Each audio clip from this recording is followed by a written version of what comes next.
What's going on, guys? Champ from Pongo Zone here, and today I am joined with GV for the first episode of Grill and Chill. First off, bro, thank you for joining me. My pleasure. This is the first episode of Grill and Chill. This is first episode. Really special now. I hit you up. I've been trying to get you an interview for years now. Thank you, man. I appreciate it. Hey, I'm here, man. Yeah, I was trying to get you on a written interview before. That just wasn't working out. Oh, man. Written interviews are the longest, that's the thing, but then now I got you on the video one. We're here now. First off, how's life, man? It's all good, man. Blessed, no complaints. That's good. I'm happy, in a good place, and yeah, man. You got the new album coming out, which is good. Yes, out in a few days. Explain the new album. New album is a concept album, so it's what I mean by a concept album is it's got one story running through from top to bottom, so it's 8 songs. Yep. And starting from the very first song, every song connects, so it builds on the story. So already you would have heard On the Run, Rogue, and Mirror, and in On the Run you see a character walking through the streets. Yeah. Various things happen, and then in Rogue, you see that his friends offer him some sort of substance. Yeah. And in the third one, he's dealing with an addiction, and it's going to build on that with Sarkar as well. So that's what concept album is. And to support the album, we created an 18-minute visual, so it's like a short film. So every song has been visualized. Yeah, so from with your music videos, are they all cut from the same 18-minute film? Yeah. So all the videos, if you watch On the Run and Rogue and Mirror, they're just segments cut off the same video. Yeah, so they're just building. So you'll see the same characters. So the whole thing basically is intertwined. Yeah, that's what I noticed, because when I watched the first 2 videos, obviously I hadn't done as much background reading into it, and then I saw the same person. Then at that point, I thought, all right, the story's interconnected. Yeah, of course. And then I saw Mirror the other day, which is powerful track. You, that is Mirror. Yeah, it's a really good song. Thank you. What I wanted to ask on that is there a background story to this guy that's portrayed? So are we ever going to see his kind of background story? Is there a story to him leading up to the point where he's in the first? Kind of, who is he, in your words? That's amazing that you mentioned that, because I can't give away too much. If I give away too much, it's nothing to look forward to. But all I will say is just follow the story. Yeah. So the Sarkar's out next, then it's going to be Rule the World, and then Taj Mahal. So just follow it, and you may get that. Yeah. We'll see. Yeah. So what is it that brought you to release a concept album? Because obviously looking at all your older stuff, you've kind of stuck to the UK Bhangra genre, you've kind of stuck to that thing, kind of mainstream singers, and now you've gone, so obviously you've got Jay Dillon, he's not known to many people. Yeah. What is it that possessed you to go down this route now?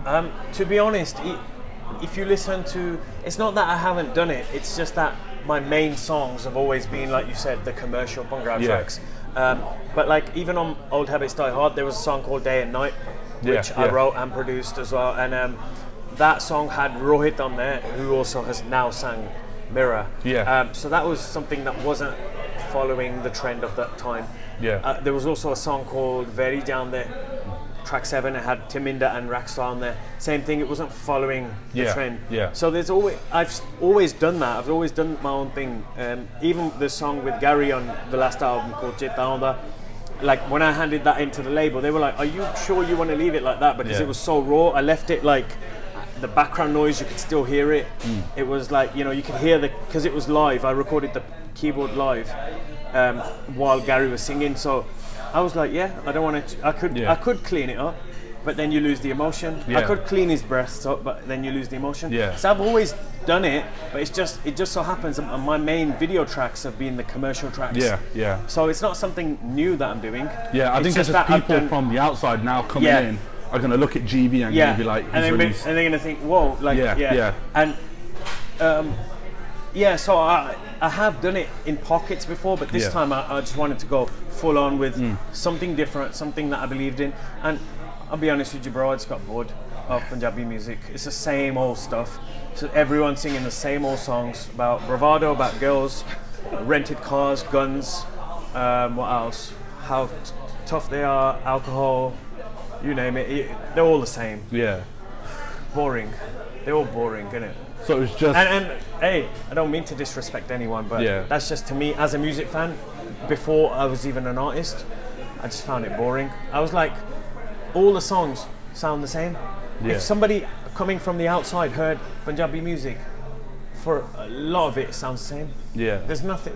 There are artists that try to change it up and do different things, but there aren't many of them. You know what I mean? Yeah. Like everyone's following. So if Sidhu Moosewala does really well with his own thing, okay, so now everyone's going to jump on that. Yeah. Yeah. And everyone's going to try to do that. But could you not argue that's the same for every industry? So obviously, if you look at the hip hop industry right now, it why is. is there people like Little Pump with Gucci Gang? Why is people like all this whole mumble rap genre? And it is. But what I'm saying is, I'm not interested in doing that. Yeah. I'm not interested in following that trend. Yeah.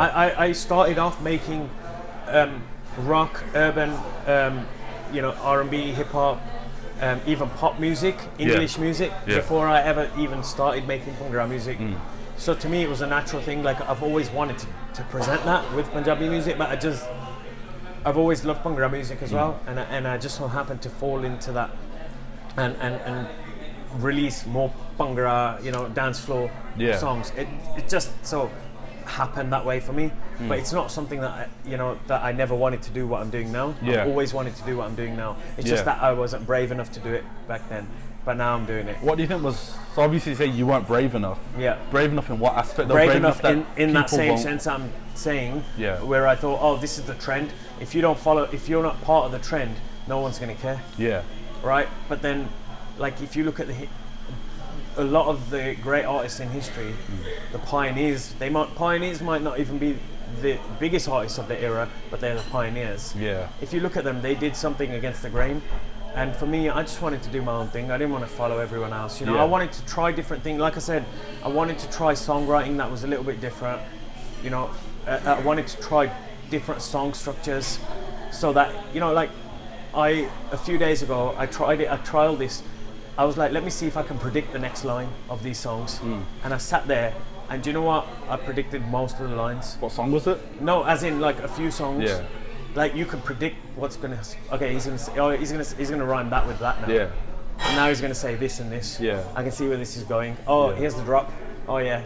Yeah. They all, our structures aren't moving, and I just feel like. I think the reason everyone likes them, so the reason is that people, Punjabi people, are still set because it's like Sidhu Moosewala selling shows all over Canada. Just came to the UK, had a successful show. No, he's great. That's what I'm saying. Like he's great, but there's only one version of Sidhu Moosewala, so 10 people can come along and copy him all they want. That's what everyone's trying to do now. Everyone's trying to be Sidhu. And they can carry on, but only Sidhu Moosewala is going to be Sidhu Moosewala, right? So that's my take on it. I just want to do my own thing, I'm not interested in copying everyone else. Yeah. Like Mirror, I just released Mirror. Mirror, if the chords and all of that stuff is different to what the normal. Yeah, Mirror is definitely different. I think watching that video and I think hearing the song together, it was really, it's kind of this hard hitting track of obviously. Yeah. I won't ruin it for those that haven't watched it, but it's kind of, you see that the previous two videos are built up to it, and it's just like this one crash. Yeah. And it leaves you in this whole thought of you want to know what happens next. Yeah. Because obviously it cuts at the point where you don't know what's going to happen next. Yeah, exactly. And that's what I wanted to do.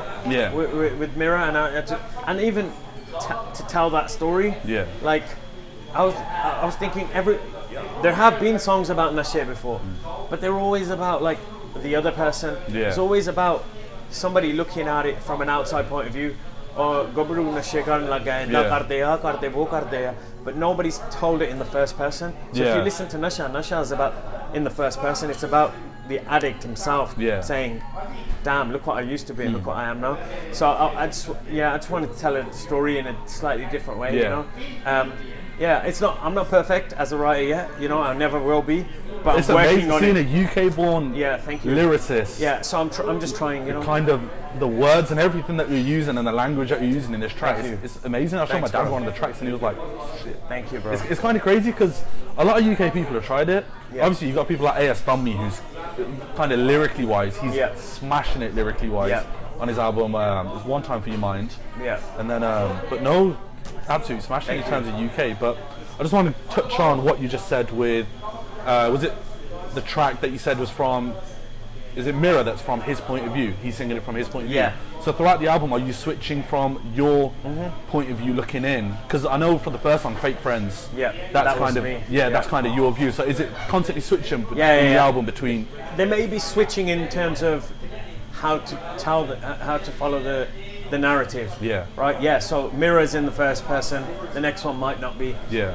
but there are other songs in the first person as well. Yeah. And that, you know, a lot of songs can be like that. But what I mean by telling it in the first person, nobody wants to tell their bad experience in the first person, as in what they're up to in the first person. There's very few songs I've ever heard where people tell the story in the first person. Yeah. To say, oh, this person's a drug addict is one thing, but for that person to admit he's a drug addict or whatever addiction he's suffering from. So that's what I meant by I wrote it in the first person. Yeah. Right. So I just wanted to change it up. Yeah. So, I think I'm just trying different things. You know, with my songwriting, and it's not. Songwriting isn't new to me. I've been doing it for many years as well. And it's just that because I've been producing, I think people don't look at me as a songwriter. Yeah. And like, I'm not gonna lie, that bothered me for quite some time. So that's why this time I was like, I'm gonna write the whole thing. Yeah. Because otherwise, I'm always gonna be just seen as a producer and not as a songwriter. So that's why you keep hearing me bang on about I wrote the songs. Yeah. Because I've written a lot of songs. I wrote Jazzy B, Roach Killer, and Zeus's Dynamite. You know, I wrote Queen with Rackstar for you know, Rackstar and Zach Knight. I've written Dil Mangadi. I wrote a bunch of songs on my last album, a bunch of songs on my first album. I've written a lot of songs over the years, and like people don't even know. So to me, it was like I want to write every single song this time. Do you think it's that people don't know, or do you think it's that people within the Punjabi industry have that lack of interest to know who the writer is? I don't think they care, to be honest. I don't think anyone That's cares. the thing, because it's like, even you see it within English music. Yeah. You don't know who's writing the tracks. Yeah. All you know is Taylor Swift singing the track, Katy Perry singing the track. And I think because they've obviously realised that.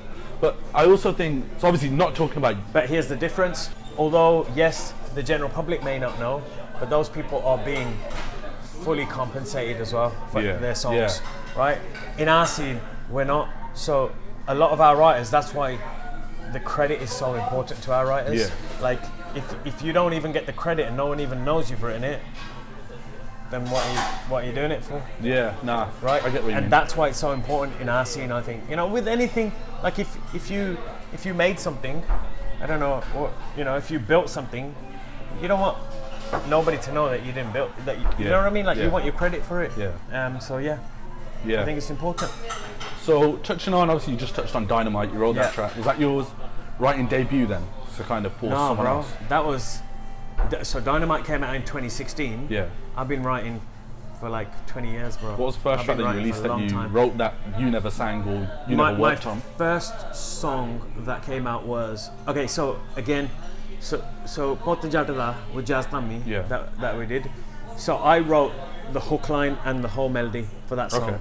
But with Jazz, he wanted to sing verses that were Thet Punjabi. And at that time, I don't think I was in a position to write the Thet Punjabi that he was looking for. So then at that point we got a writer called Sukhi Thandi who wrote like Bali Jag Pals Ranja.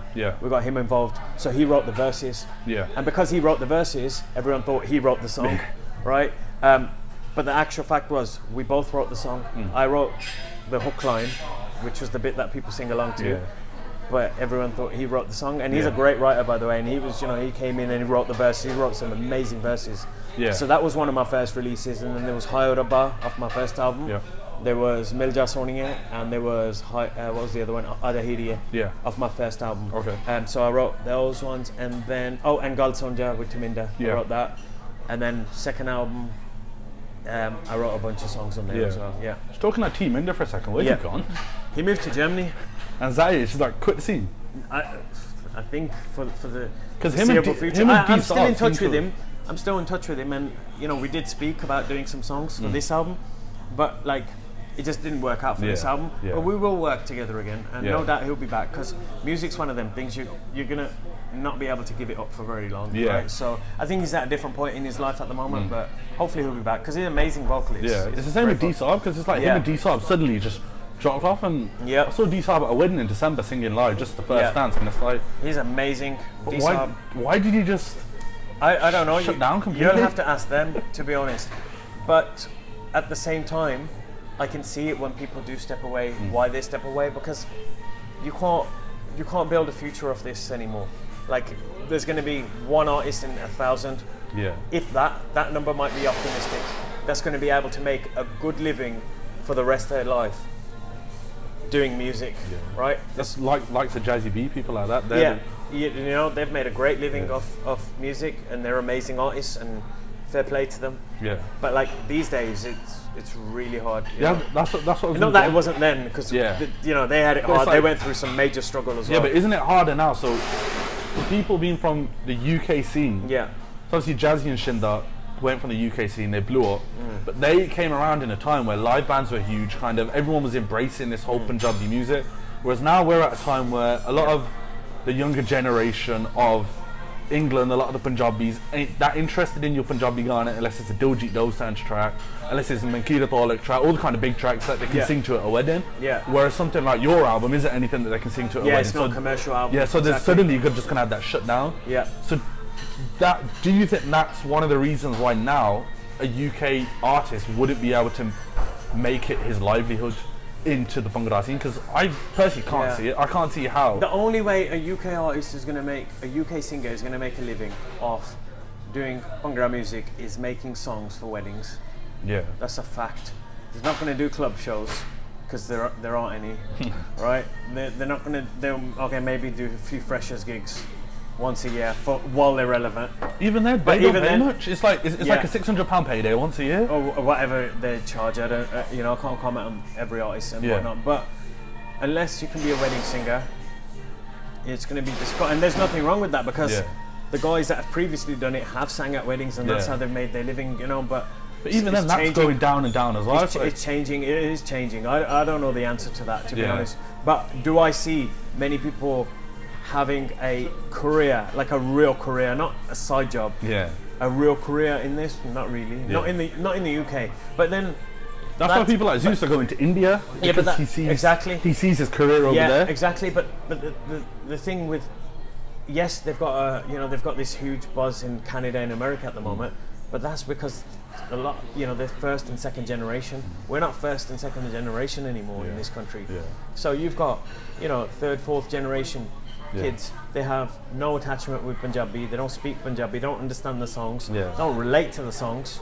So it's again they're just looking for a Diljit hit. They don't understand any of the meaning behind the song. It's just and that's it is what it is, right? You can't blame the audience, because like I said, third or fourth generation, if you've not got that attachment with the language, with the culture and all of that kind of stuff, the market is going to get smaller naturally, and I think that's what's happening, to be honest. I think it was always going to happen one day, and I don't know, I really don't know the answer to that one. It's a tough one. Are you not scared though? Are you not scared, like seeing the way the industry's going? Are you not worried at this point that obviously the specialist in what you're doing, are you not worried that as time goes on, your work will be appreciated less and less, people will be coming across your work less and less? Because I understand that artists say, oh, I'll put the music out for myself, but they also put music out so other people can hear. That's a lie. If you were going to put out music for yourself, you'd listen to it in your bedroom. Exactly. You wouldn't put it out in the first place so it can be critiqued.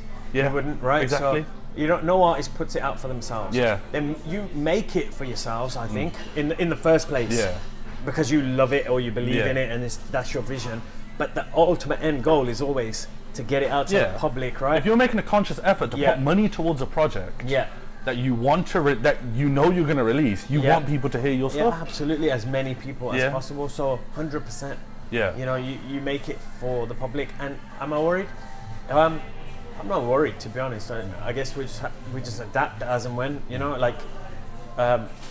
If I was worried, I would never have released this album the way I'm doing it, right? I would have released a tick box Bhangra track. I would have put AS Kanglu, like everyone else, on every song, and a gunshot and all of that, right? I would have done that. That's what I would have done. Right? But I didn't, so I'm not worried about it. But yeah, it is changing, and I don't know what the future's going to look like. Not necessarily a bad thing, it's just people need to evolve, and I think UK hasn't evolved yet. Maybe we will, maybe we won't, I don't know. Hopefully. I just want to touch on now Dynamite. You spoke about it earlier. How did that come about? Dynamite, that was cool, man.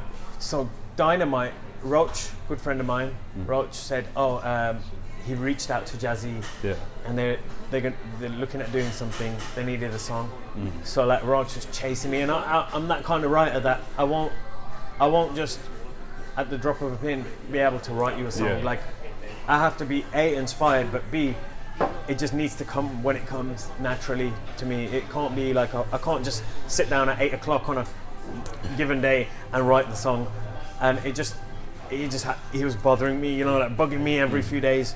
I was like, not yet.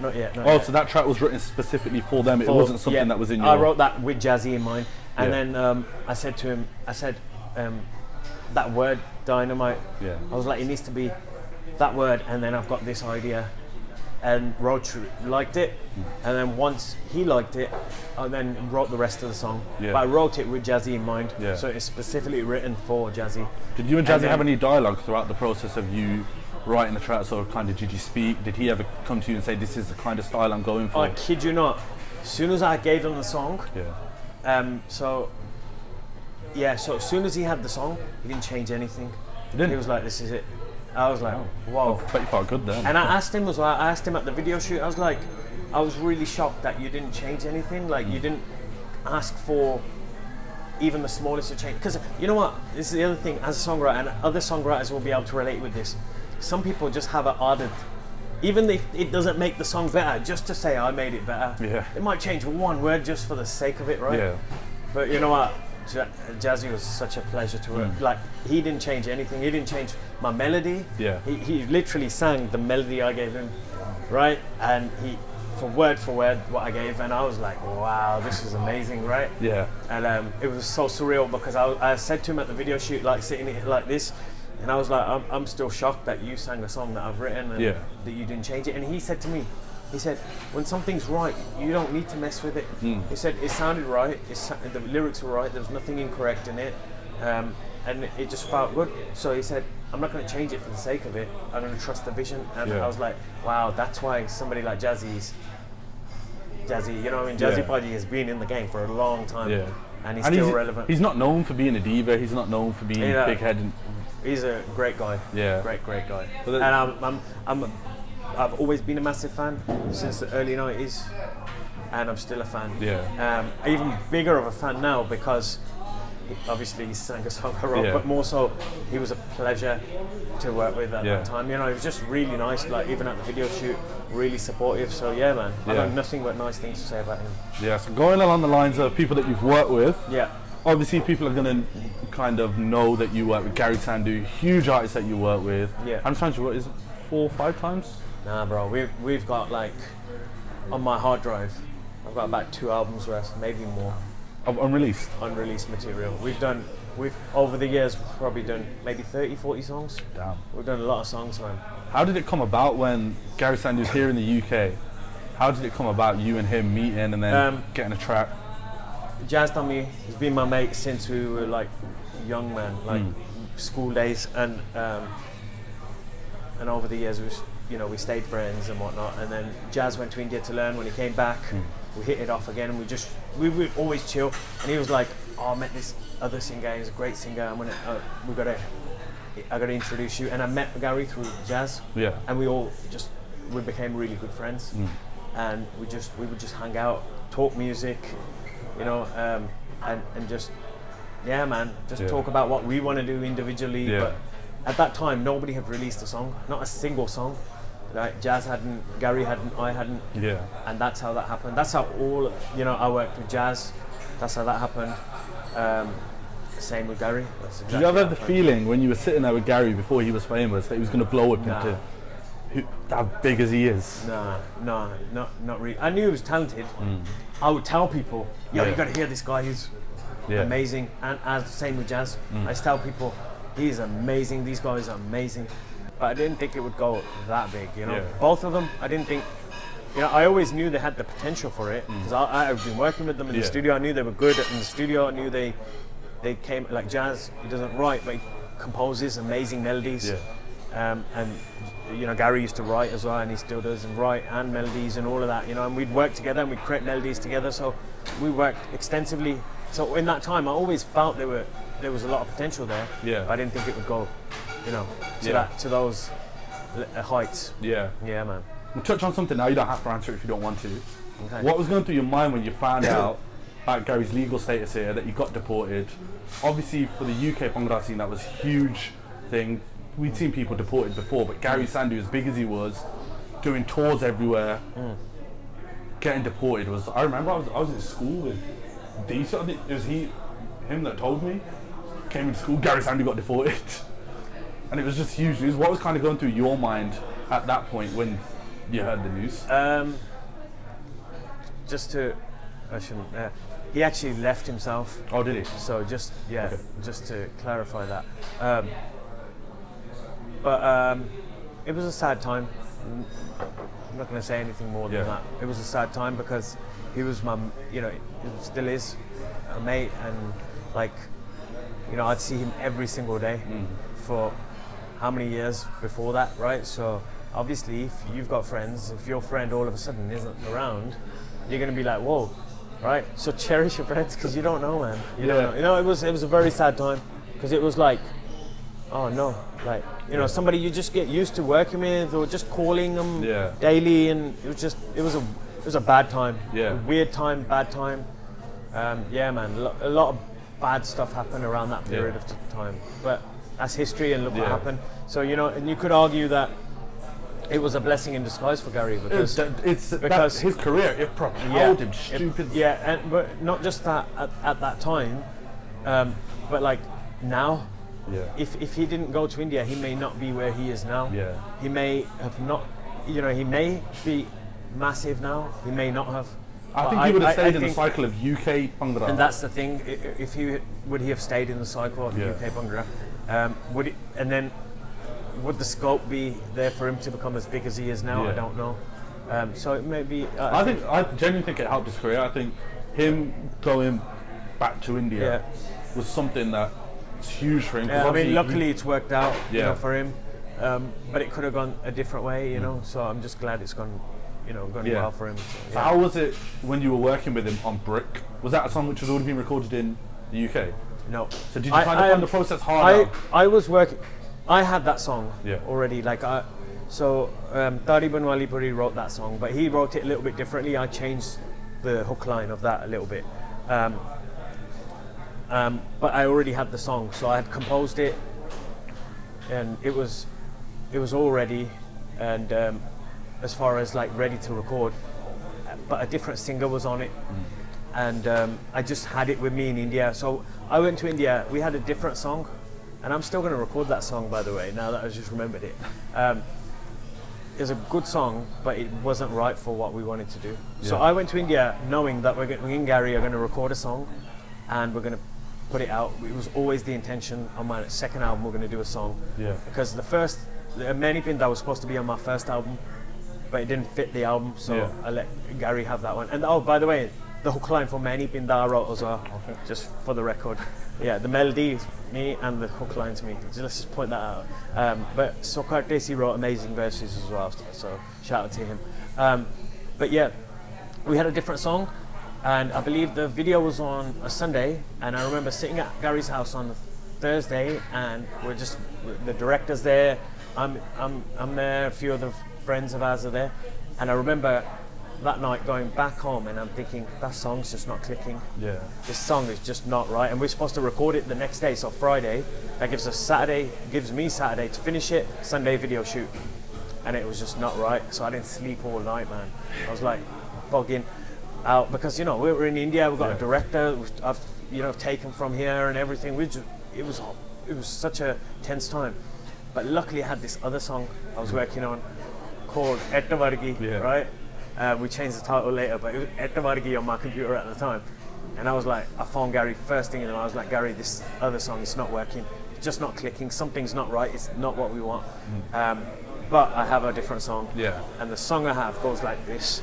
And Gary heard it, he was like, Badiga, oh then Badiga, karte hain. I was like, cool. So Friday we went to the studio, he did his vocal. Saturday, I added a bit of music to it, so that it wasn't just a drum, but it pretty much was just a drum beat and a door playing and a banjo. That's it. That's all that was on that song when we shot the video. And the rest is history. And then the song itself, I did it when I got back to England. So I couldn't move his vocal because we'd already done the lip sync. So how fast was the turnaround time from that Friday morning when you called Gary to say this is the track? We went to studio that day. We went to a studio called Inderlok Studio in Ludhiana. Picked up Gary with my driver. We went straight to Inderlok Studio. We recorded that day. The next day, I recorded some music to it. Yeah. You know, just made it so it was video ready at least. And Sunday we did the video. Yeah. So if that didn't work out, I don't know what would have happened. I probably would have released a song that you wouldn't remember. Yeah. So yeah, that's would have been a wasted video if that never worked out. A waste, such a waste. But hey, that didn't happen and it worked out. So yeah, rest in history. Yeah. So obviously you were kind of fundamental for building Gary Sandu's career. Gary Sandu was obviously, like you said, you guys have never released tracks before. Kind of fun. You three, even Jazz, kind of fundamental in each other's careers. I think we were part of each other's careers, but Gary built his own career. Yeah. Do you know what I mean? Like ultimately, it was Gary's effort and Gary's talent that built Gary. Yeah. It was Jazz's effort, Jazz's talent that built him. I think everyone still. It's their effort, isn't it? It's but obviously, if it wasn't for a song like Freshie, which is like, ask anyone now, what's your biggest Gary Sandu song from the UK? They'll be like Freshie. That for him was a huge song. Dance floor banger. To this day, that song is still getting played. And controversial at the time. Yeah, exactly. God. Man, I remember some of the messages. Oh God. Oh yeah, because it was around the time that. No, it was like a few months before that. Yeah. But yeah, it wasn't good, man. And then afterwards, it was quite ironic. Unfortunately, yeah. But at the time when it came out, it was like there was a big buzz around it. Yeah. It was a big song. But other songs were great for him, you know. Din Raat, Sahanto Pyare was great. Yeah. You know what I mean? Yeah. And the thing is, a lot of them vocals, even the vocals, I recorded the vocals. Yeah. So even though I didn't produce them, I still directed the vocals. Yeah. So you were kind of still a big part of Gary's life when he was going through this career. So what I want to ask is, if you were GV right, it's kind of 10 years on now, so we're kind of in this day and age. How hard or harder do you think it would have been to break into this current Punjabi scene?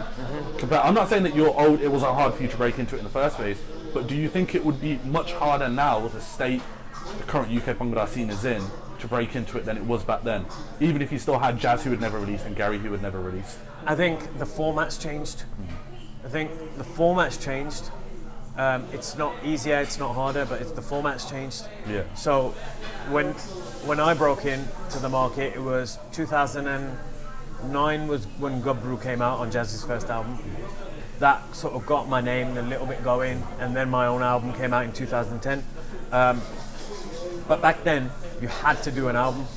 The singles hadn't started yet. The iTunes one-off single didn't really start till I think 2009. By then I'd started an album already. I remember I had you on Facebook. I had you on Facebook I've had you on Facebook for ages. Okay, cool. The Gurpreet Work account. Yeah. And I remember you putting on Facebook. I was obviously just a Bhangra fan back then. I remember you putting on, I need to make an album now because that seems like the only thing that's going to work. Yeah. Because you're like, I've done the singles, the only way forward. And then I remember I think you're in this mindset, or maybe sort of another album, that you didn't really want to, but you felt as if that's the best move for you to take. I had to. Here's the thing, for a single, if like I said, singles didn't really work then at that time. You know, singles, I think, actually, 2010 was when singles really got going. By that time, I'd done an album. Yeah. So I was going to obviously release it. Yeah. But, you know, when you do an album, there's a massive cost to record it. The singers charge you. Do you know what I mean? Not all of them. Some of them were my friends, obviously. But some charge you a lot of money, and, you know, you're paying out your own pocket. Labels weren't paying it. Then, yes, the label might pay for one video, but then what about the other ones? And we're not talking a few £100s here. We're talking thousands. Yeah. Especially back then as well, when the technology was all new.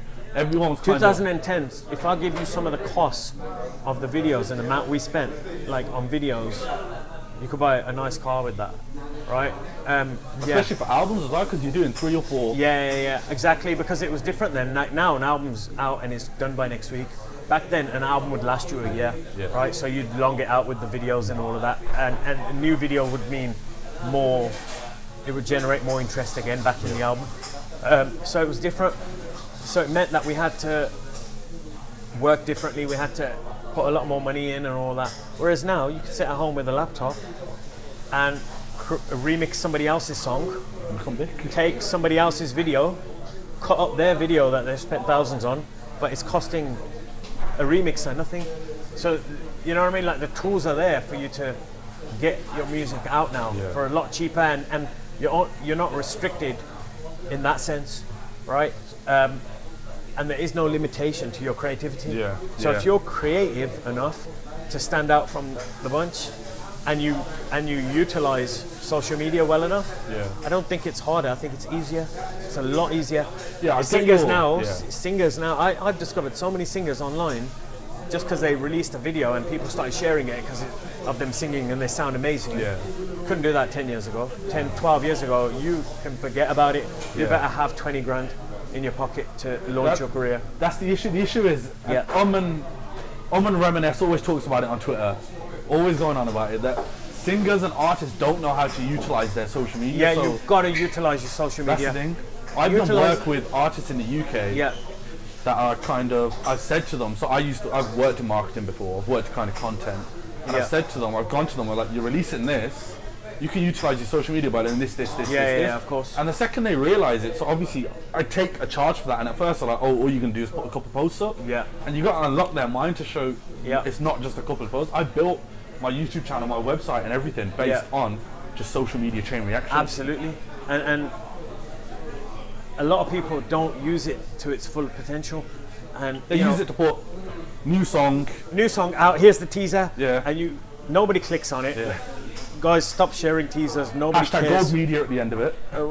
I'm not here to, downgrade it or downplay anyone, any promotion company, but no, I don't think it's downgrading. But the teasers and all of that, people aren't interested. It's an out-of-date format. It's an out-of-date promotional tool. I think Roach said that the other day on Twitter as well. He was like, people need to stop putting out trailers. With the cinematic. Oh man, now, just before the chorus. That big drum really made me want to listen to your song, dude. Like seriously, oh my god, now I'm definitely listening to that song. I'm gonna wait till midnight when that comes out. Exactly. Do you think anyone's doing that? No one's doing that. It's like nobody wants to wait till midnight anyway, so now... everyone's going to sleep, man. No one's waiting. Everyone's waiting until 10 AM for Sherry to release his new track on series. People like Sherry, massive names, Diljit, massive names. But they're showing the way because they're not asking people for iTunes. They're just saying, here's my song. Yeah, here's my video. Go watch it online. Here's where people are getting it twisted. It's not about... And even, artists are buying YouTube views and all that. It's not about your views. It's about your brand awareness. It makes zero sense for you to have 500 billion hits on YouTube if nobody really knows who you are. Yeah. You can buy all the hits you want, but if your brand isn't strong and solid and people aren't aware of your brand, what's the point? It's about brand awareness. That's what you see. And I think they think, it will create that brand awareness. The way you create brand awareness is, and I don't know everything, I'm learning as well, but like utilizing your social media, developing a connection directly with your fans. Yeah. But I don't think people do that. People think, okay, let me just pump some money into this company and they'll make me famous. Yeah. That doesn't last. Because the moment you have to stop paying that company, you got nothing. Well, that's the thing, they think it's all run on YouTube views, but a good example of good social media is people like Ellie Mungut. He's always active on social media, active on his Snapchat, and the thing is that reflects in his stuff because he'll release a track on Facebook that isn't a track. He'll just release him singing. He'll do live videos. He'll do all of this. Whereas, mate, there's people on Instagram.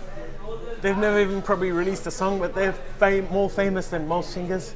There's a girl I see on Twitter. Thug Pun. You know Thug Pun? Right. That guy is.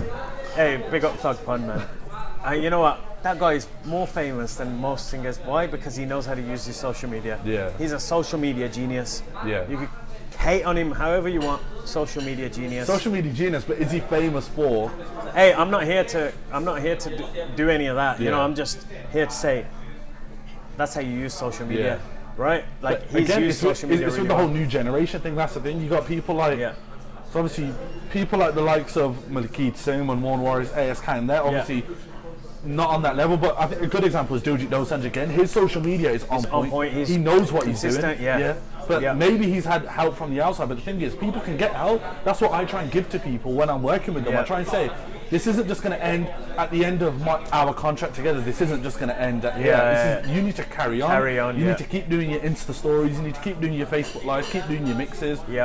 And that's how it's going to carry on. Absolutely, but everyone I've worked with, second the contract ends, bang, I don't see anything from them. I had a conversation with somebody a few days ago on Twitter actually, and they said that nobody is purchasing hard copies of music anymore.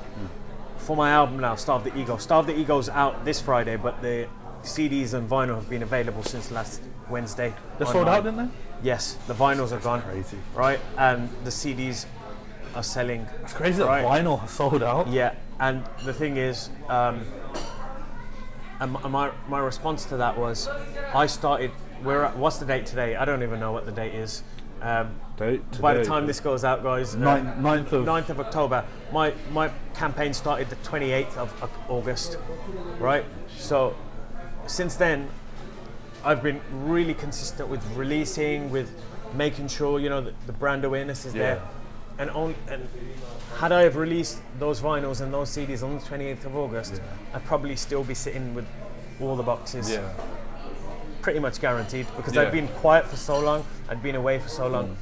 But we've tried to use social media properly, you know what I mean? Yeah. Like, you took the time out to create a marketing strategy. Yeah, but take the time to release your music. Don't just think, I'm going to release it next week and drop it and that's it, it's going to be everywhere. It doesn't work like that. You have to, I think you still have to use the tools properly. Yeah, because like you said, you've been out for a long time, because generally Punjabi music, there's not a lot of people that are bang bang bang. Look at Sidhu, so he's consistent with his releases. Yeah. Every month you're going to get a new Sidhu track. That's the other thing now. It's about, unfortunately, I think it's about quantity as well. It's not just about quality. Yeah. Right. So, and it is what it is, because you can release one quality song a year, but that will not keep you relevant. Yeah. But if you release 4 average songs a year, it'll keep you more relevant than your one super hit quality song. Yeah. And that's quite unfortunate, really. Yeah. Because one quality super hit song should mean a lot, but it doesn't. If you stay away too long, you become irrelevant. Yeah, I mean, just people like on that, people like Paramish Verma, his career is built up on just even though he's a video director, consistent releases, and even if the video doesn't do well, people still know Paramish is there. Absolutely, and that's how he's got his name out there, because every week, every other day, at one point. Paramish Verma's coming out with a new track. There you go, It's only now has he started to take a bit of a step back, and now he's got that Team PV or whatever it is that film his videos for him. Well, but obviously he again utilised social media. There's a lot of, which is quite surprising. A lot of the people that are from India, Indian artists, are utilising social media much more in the UK generation. Yet the India people are about 5 years too late with everything. Like Snapchat's becoming big in India now, and it's like that's something they that use was it big very well. Yeah, 5-6 years ago. They used it very well. Yeah, but But hey, it's a different lifestyle as well. Yeah. A lot of artists work. You know what I mean? If you're not, it's different when you're sitting around with an abundance of time on your hands. Yeah. You can snap all day, every day if you want. But when you're at work, 9 to 5, it's not the same, man. So it's a different country, different vibe. Different levels of busy. Yeah. So that's true. But yeah, man, Indian artists are doing it, and fair play to them. Well, a lot of the UK people are getting there now, though. So obviously you see people like Zeus. People like, Ramit, the girl from Scotland. She's spending a lot of her time in India now, because obviously she realised she's got a good management team behind her. She's obviously realised India's a place to be. And I think a lot of UK people are getting kind of woke to the point that this is where we need to be. They're looking at India and realising this is where we need to be. Look at Sidhu, even though he's from Canada, everything he's doing is in line with what the Indian music industry are doing. And I think the UK industry now are starting to realise, so it's just a case of, before India were playing catch up to the UK, now the UK is just. But that's also why the UK has become stagnant, because now it's like, okay, this for 2 reasons. One, because everyone's busy copying India, or everybody's busy doing the same UK Bhangra that we were doing in 2010. There's no in between. Nothing's changed. That's the thing. Like, if you listen to, listen to my album, it's very different, and it's new, and it's UK. And it's 2018, but make sure you check that out. Putting a Logan Start the Paul Ego GV. Putting the Logan Paul on me there. Yeah, put the here. Just put the logo. I'll have to charge you for that. No problem. So we've talked about your past, talked about your present. Yeah. Past this album, what's the future? Because I remember before, a couple of years ago, I think you said you were done with albums. You put on Facebook. I don't know. I'm not going to say anything ever again, man. Okay, look, I was done with albums, if I'm honest, because they're not a viable option. They don't make any sense financially.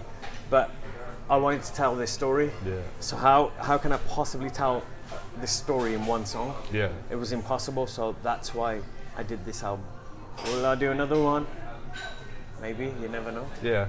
You have to watch this space. I have already got stuff going on, but I don't know at the same time. I don't know which shape it's going to take yet. Yeah. But watch this space. That's all I can say at the moment. But yeah, I don't know if I'll, to be honest, I don't know. I may never do another album, because it's not really a clever option, Yeah. It's different if a label's paying you to do the album.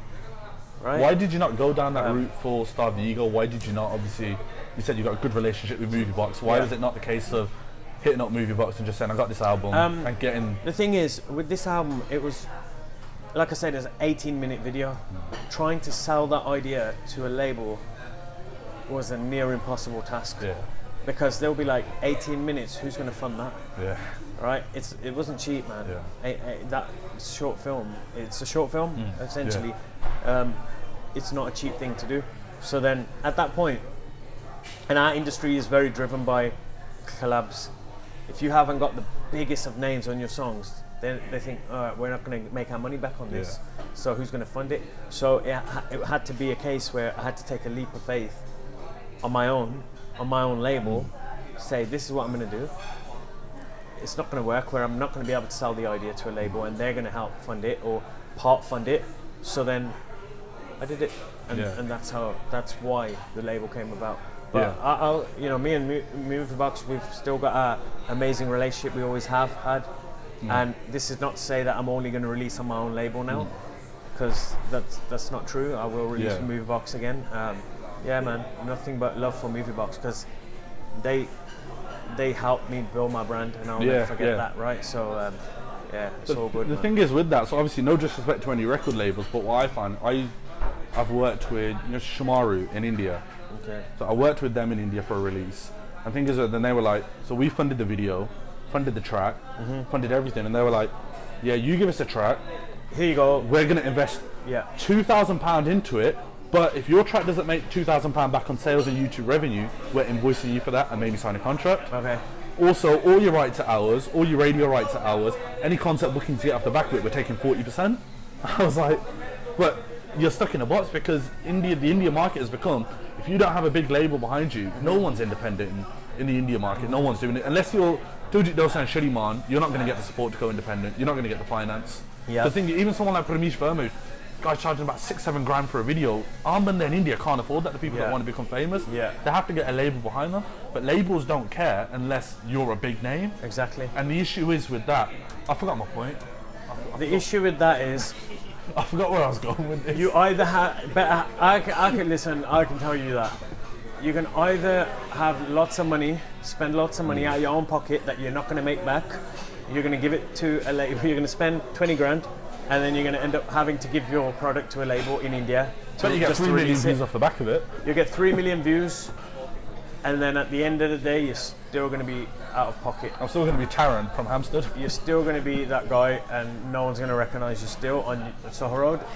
So stop paying for 3 million views and focus on brand awareness. Yeah, that's what I think. Because the moment, also, what people don't understand, the moment you pay for 3 million views and you spent whatever you're spending, you're going to have to carry that on every single time. Because the moment you don't do it and your 3 million views the next time goes to 3,000 views, people are going to notice. It's a similar thing on Instagram. The amount of people I've seen on Instagram that used to buy likes, buy followers, and they got like 4,000 followers and they got like 20 likes on their Instagram post, and it's like, they obviously didn't keep up with it, and now people like me are looking at you like, it's an unbelievable market, man. You're a bit of a because you got 10, 20 likes. Can you swear on this? Go it's my own channel. We'll put beat there. Really sorry for the guest's behaviour and his language, guys. I apologise on his behalf. Hey man, each to their own, but I'm not in support of it. I think it creates a false economy. It makes it harder. It makes it harder for new artists as well, because a new artist, and now they would have spent, let's say if it's a singer, he would have paid, say, a producer X amount, then he's paid for a video, and then he's, in some cases, like you said, they're giving it to the label for free because they just want access to their 2 million YouTube and they're surrendering their rights, because off the back of signing everything away, they make nothing. So essentially they're doing it to build a name, and then at the end of it, they also then have to pay somebody to get them fake views just to build a perception. That's what they're doing it for, perception, because they feel that if you don't have at least a few million views in 12 hours, and that poster is very important, guys. Don't forget to make your poster before your hits go live. And make sure they match up, because some of these posters, man, they're like 2 million views and they haven't even, and they put the poster up before. Yeah, and it's still like hit 2 million. Yeah. Make sure you time it properly, guys. It's ridiculous, isn't it? But yeah, you know, you're gonna have to carry that on, and that's what a lot of people don't understand. And eventually, it has to be bigger and better. So also, like, no disrespect to Guru Randhawa, but the guy is the chief of fake views, because 1, 2, 3, 4, 5 track, every track, like somehow. I had their real views, to be honest. So you know, Did you? I can't comment. Yeah, no, I've heard that they're real views, but I honestly I think Guru Randhawa can get more views than Drake in 24 hours. I don't know about their views, man. I don't know. I mean, like, but the thing is with him, it always goes up, and he has to outdo every video, because the thing is now, you just don't know with our industry now. You don't know who's real, who's not, because it's based on a fake, you know, this fake likes, fake views, and all of that. It's built on that, so you don't really know who is the biggest artist. Yeah. You know what I mean? But the public doesn't lie. And when people come to England and they struggle to sell out big venues, that's when you really tell the difference, you know? Although pata lagda who your daddy is, isn't it? Although pata lagda, Diljit sells out NIA, or whatever it's called, Arena Birmingham, every single time. You know that's legit. And even Sidhu now coming big, so I tried to get tickets for his second city gig, sold out. They could have done it at a bigger venue, and it would have been sold out. But I think because he came for the first time, they were trying to keep it. Yeah, because obviously there's that uncertainty there. Yeah, even of course. Bubble came, he was successful with it. Yep. So it's just, but then you get other people that have come.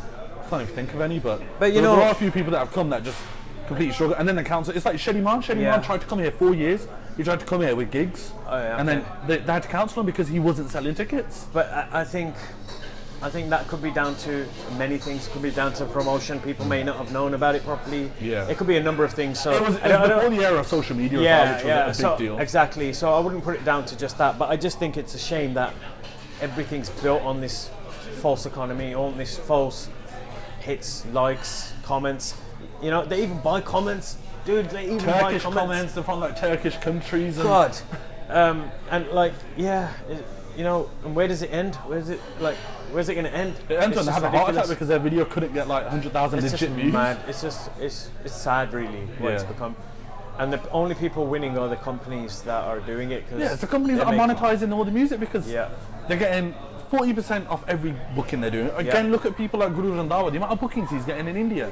Jazzy B is played it well in a sense, because he doesn't have a relationship with just one. He obviously got a relationship with Speed Records, because him and Dinesh were close before Speed Records was even a thing. One thing I will say about Guru, he's got massive songs in India that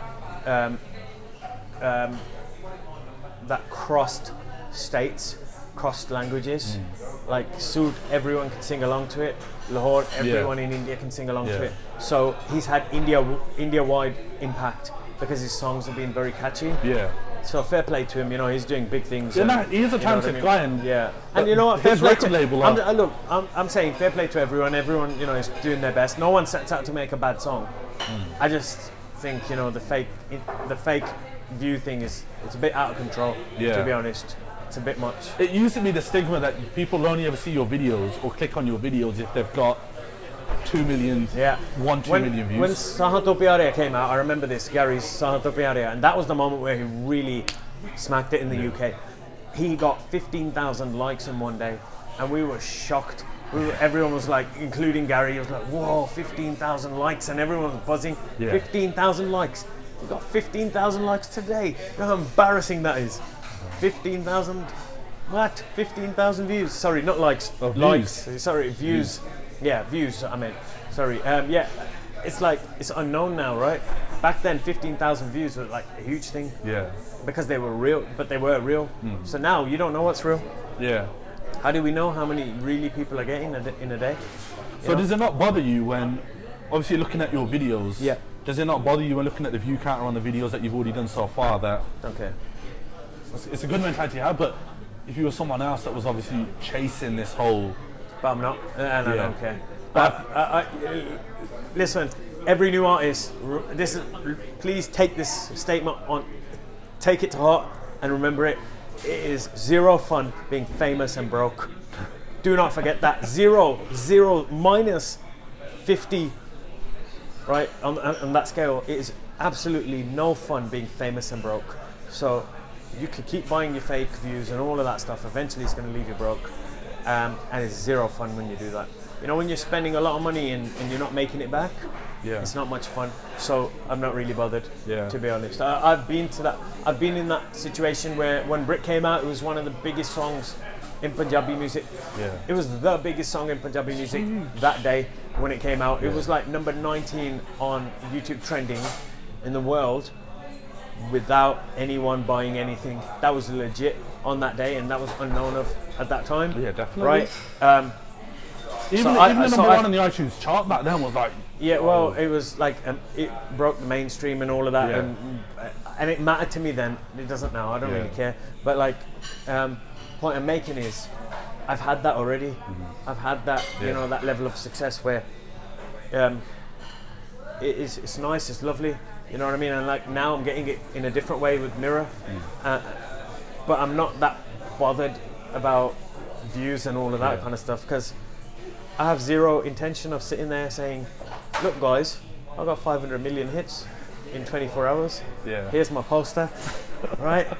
I have zero intention of doing that. I'm happy doing what I'm doing, and that's that. And you know what? I just want to work with real people, real artists, young artists who are going to be tomorrow's big names.